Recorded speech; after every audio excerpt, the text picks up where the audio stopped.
Habang luminto nila'y hanggateo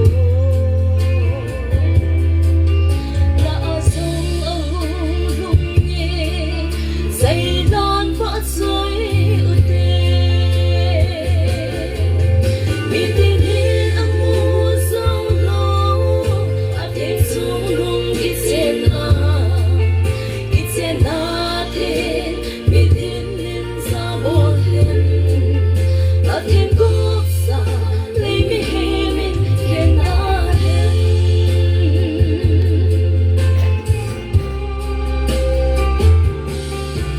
Sulit po na'y dahil si Sumpatin min thang halang Ngay rút ta cuối không đi nghìn sông bên xem em Ang isang tuon sa atin Sing papatin sungo Mitinin ang musaw lo At himsulong kitsin natin Mitinin sa bolhen At higop sa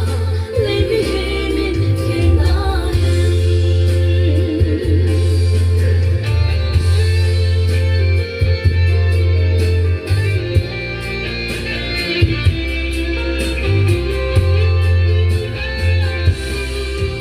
Gusto isong sindo dia Panahin lalon na dia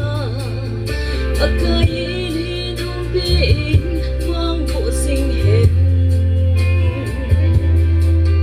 Silid sa nahinpiti Pagkaya mo'y hoy-no Mitingin ang musaw lo At himsulong kitsin natin Mitinin sa bolhen At higop sa limihimin kinahin